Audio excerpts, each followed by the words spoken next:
வணக்கம். இது உலகவலம். கனடா தொடர்பில் அமெரிக்க ஜனாதிபதி டொனால்ட் ட்ரம்ப் வெளியிட்ட கருத்து குறித்து பிரித்தானிய மன்னர் 3ஆம் சார்ல்ஸ் இதுவரையில் எவ்வித கருத்துக்களையும் வெளியிடவில்லை.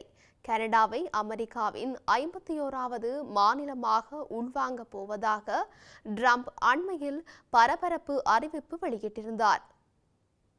இந்த அறிவிப்பை அவர் பல்வேறு சந்தர்ப்பங்களில் மீண்டும் வலியுறுத்தியிருந்தார் என்பதும் குறிப்பிடத்தக்கது. இவ்வாறான ஒரு பின்னணியில் கனடாவின் அரசு தலைவராக கருதப்படும் 3ஆம் சார்ல்ஸ் மன்னர் இந்த விவகாரம் தொடர்பில் எவ்வித கருத்துக்களையும் இதுவரை வெளியிடவில்லை. மன்னரின் நேரடி பிரதிநிதியாக காணப்படும் ஆளும் நாயகம் மேரி சிமோனும் இந்த விவகாரம் தொடர்பில் எவ்வித கருத்துக்களையும் வெளியிடவில்லை. இதேவேளை ட்ரம்பின் கருத்துக்கு பிரித்தானிய அரச குடும்பம் எவ்வித அறிவிப்பையும் வெளியிடாது என ஆரம்பிக்கப்பட்டுள்ளது. ட்ரம்பின் இந்த அறிவிப்பு குறித்து கனடிய அரசியல் தலைவர்கள் கடுமையான எதிர்ப்பையும் அதிருப்தியையும் வெளியிட்டு வருகின்றனர் என்பதும் குறிப்பிடத்தக்கது. ஜேர்மன் வாக்காளர்களில் 7 மில்லியனுக்கும் அதிகமானோர் புலம்பெயர்தல் பின்னணி கொண்டவர்கள். அவர்களால் ஜேர்மன் தேர்தல் முடிவுகளை முடிவு செய்ய முடியும். ஆனால் அவர்கள் பல முன்னணி கட்சிகள் மீது நம்பிக்கை இழந்துவிட்டதாக ஆய்வுகள் தெரிவிக்கின்றன. ஜெர்மனியில் நிலவும் பிரச்சினைகளை தீர்க்க எந்த கட்சியால் முடியும் என நீங்கள் நினைக்கின்றீர்கள் என புலம்பெயர்தல் பின்னணி கொண்டவர்களிடம் கேள்வி எழுப்பப்பட்ட போது எந்த கட்சியாலும் பிரச்சினைகளை தீர்க்க முடியாது என கூறியுள்ளார். புலம்பெயர்தல் பின்னணி கொண்ட வாக்காளர்களிடையே பணவீக்கம் மற்றும் பொருளாதாரம் ஆகியவையே கவலையை ஏற்படுத்தும் முக்கிய பிரச்சினைகளாக உள்ளன. பணி ஓய்வு குறித்து தங்களுக்கு அதிக கவலை உள்ளதாக புலம்பெயர்தல் பின்னணி கொண்ட வாக்காளர்கள் தெரிவிக்கின்றார்கள். அத்துடன் குற்ற செயல் தாங்கள் பாதிக்கப்படுவது குறித்தும் அவர்களுக்கு கவலையுள்ளது. துருக்கியில் இருந்து புலம்பெயர்ந்தவர்கள் தாங்கள் பாரபட்சமாக நடத்தப்படுவதாகவும் ஒதுக்கப்படுவதாகவும் கருதுவதால் வாக்களிக்க அவர்களுக்கு விருப்பமே இல்லை. இப்படியே பலதரப்பட்ட புலம்பெயர்ந்தோரும் எந்த கட்சியாலும் ஜெர்மனியில் நிலவும் தற்போதைய பிரச்சினைகளை தீர்க்க முடியாது என்ற கருத்து உள்ளதால் அவர்கள் வாக்களிப்பதில் ஆர்வம் காட்டுவதில்லை என்கின்றனர் ஆய்வாளர்கள். டயானாவுக்கு சொந்தமான 13,000 ஏக்கர் எஸ்டேட் ஒன்று அவரது மகன்களான இளவரசர்கள் வில்லியமுக்கோ அல்லது ஹரிக்கோ செல்லாமல் வேறு ஒரு நபருக்கு கிடைக்க இருக்கின்றது. அந்த நபர் வேறு யாரும் இல்லை, டயானாவின் தம்பியான சார்ல்ஸ் ஸ்பென்சரின் மகனான லூயி ஸ்பென்சர் தான்.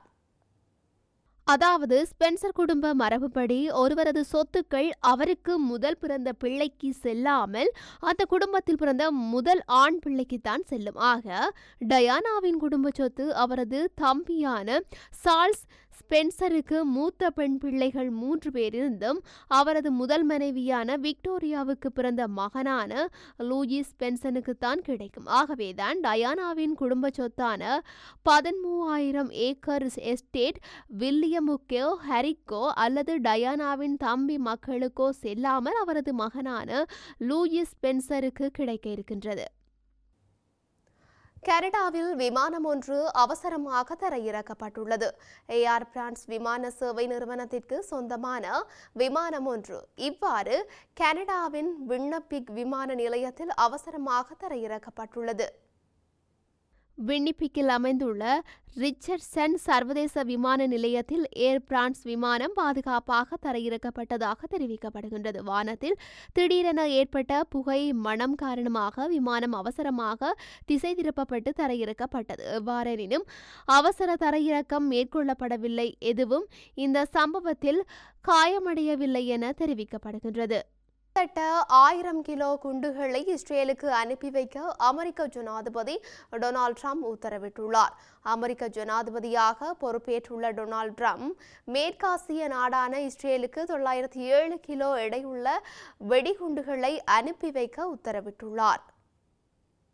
இஸ்ரேல் பலஸ்தீனத்தின் ஹமாஸ் அமைப்பினரிடையே கடந்த 2023ஆம் ஆண்டு அக்டோபர் 7ஆம் தேதி போர் தொடங்கியது. இதில் லட்சக்கணக்கான மக்கள் பாதிக்கப்பட்டுள்ள நிலையில் சமீபத்தில் உலக நாடுகளின் தலையீட்டை அடுத்து 6 வார கால போர் நிறுத்தமானது காசாவில் அமுல்படுத்தப்பட்டுள்ளது. இந்த போரில் இஸ்ரேலுக்கு அமெரிக்கா ஆதரவளித்து வந்தாலும் போர்க்கால அழிவுகள் தீவிரமடைவதை தடுக்கும் விதமாக முன்னாள் அமெரிக்க ஜனாதிபதி ஜோ பைடன் 907 கிலோ எடையுடைய வெடிகுண்டுகளை இஸ்ரேலுக்கு அனுப்பி வைக்கும் திட்டத்திற்கு தடை விதித்து இருந்தார். இந்த நிலையில் புதிய அமெரிக்க ஜனாதிபதியாக பொறுப்பேற்றுள்ள டொனால்ட் ட்ரம்ப் நிறுத்தி வைத்திருந்த 907 கிலோ எடையுடைய வெடிகுண்டுகளை இஸ்ரேலுக்கு அனுப்பி வைக்க உத்தரவிட்டுள்ளார். இது தொடர்பாக அவர் வெளியிட்டுள்ள சமூக ஊடக பதிவில் முன்னர் செயல்பட்ட ஒப்பந்தங்களின்படி இஸ்ரேல் கொடுத்துள்ள பணத்திற்கான வெடிகுண்டுகளை அனுப்பி வைக்க உத்தரவிட்டு இருப்பதாக தெரிவித்துள்ளார்.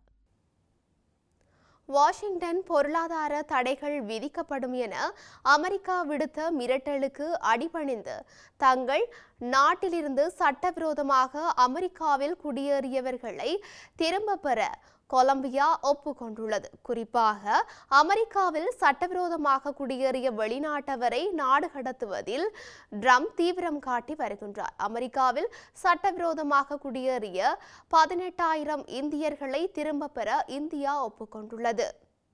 தென் அமெரிக்க நாடான கொலம்பியா இந்த நாடு கடத்தும் திட்டத்தை நிராகரித்தது. இதனால் ஆத்திரமடைந்த ட்ரம்ப் கொலம்பியா மீது வரி விதிப்பு, விசாரத்து, பயணியர் வர தடை என கெடுபிடிகளை விதித்தார். சட்டவிரோதமாக குடியேறிய கொலம்பியர்களை 2 விமானங்களில் அமெரிக்க அரசு அனுப்பி வைத்தது. அந்த விமானங்கள் தரையிறங்க கொலம்பியா அனுமதிக்கவில்லை. இதனால் கொலம்பிய நாட்டு இறக்குமதிக்கான வரியை 25% உயர்த்தினார் ட்ரம்ப். இது அடுத்த ஒரு வாரத்தில் 50% உயர்த்தப்படும் என்று தெரிவித்தார். மேலும் கொலம்பிய அரசு அதிகாரிகள் அமெரிக்கா வர தடை விதித்தார். இதற்கு பதிலடியாக அமெரிக்காவிலிருந்து இறக்குமதியாகும் பொருட்களுக்கு 25% வரியை உயர்த்தி கொலம்பியா அதிபர் குஸ்டாவோ பெட்ரோ உத்தரவிட்டார். நீங்களும் எங்களுக்கு செய்வதை நாங்களும் உங்களுக்கு செய்வோம் என தெரிவித்தார். இதனால் ஆடிப்போனது அமெரிக்கா. ஆனால் கொலம்பிய அரசு தன் நிலையை திடீரென மாற்றிக் கொண்டுள்ளது. அமெரிக்காவிலிருந்து அனுப்பி வைக்கப்படும் கொலம்பியர்களை ஏற்பதாக அந்த நாட்டு அரசு அறிவித்துள்ளது.